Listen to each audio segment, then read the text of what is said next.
Hi అండి, welcome to my channel అండి. ఈరోజు అయితే బెండకాయ ఫ్రై ఎలా చేసుకోవాలో చూపిస్తానండి. ముందుగా బెండకాయలు, ఆనియన్స్, టమాటా అయితే ఇలా కట్ చేసి పెట్టుకోవాలండి. స్టవ్ పైన ఒక ప్యాన్ పెట్టుకొని అందులో ఆయిల్ అయితే వేసుకుందామండి. కొంచెం ఆయిల్ హీట్ ఎక్కిన తర్వాత ఇదిగోండి చూపిస్తున్నలాగా ఆనియన్స్ వేసుకొని ఆనియన్స్ కొంచెం బాగా రెడ్ కలర్లోకి రావాలండి. ఇలా వేయించుకుందాము.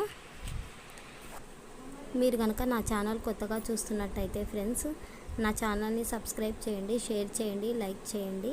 ఇదిగోండి ఇలా ఆనియన్స్ అయితే వేగిపోయాయండి. వేగిపోయిన తర్వాత కొంచెంగా జీలకర్ర ఆవాలు, కరివేపాకు అయితే వేసుకున్నామండి. కరివేపాకు కొంచెం బాగా వేగిన తర్వాత ఇదిగోండి ఇలా చూస్తున్నలాగా కొంచెం అటు ఇటు కలపండి. లేదంటే ఒకే చోట ఉండేసి అదంతా మాడిపోతుంది అన్నమాట. పక్కన అయితే కనుక కట్ చేసి పెట్టుకున్న బెండకాయలను అయితే ఒక ప్యాన్ పైన వేయించుకుంటున్నానండి. ఇదిగోండి ఇలా రెండు ఒకేసారి చేసుకోండి, ఈజీ అయిపోతుంది. ఇందులో టమాటోలు వేసానండి.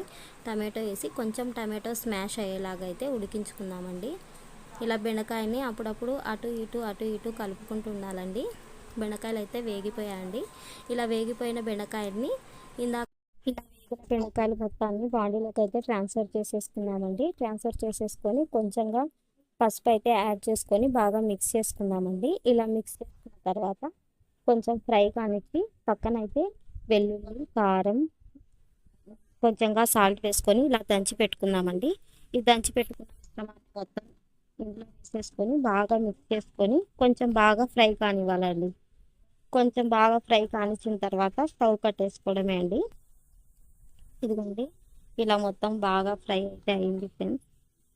ఓకే అండి, ఈ వీడియో కనుక మీకు నచ్చినట్టయితే నా ఛానల్ని సబ్స్క్రైబ్ చేయండి, షేర్ చేయండి, లైక్ చేయండి, కామెంట్ చేయండి.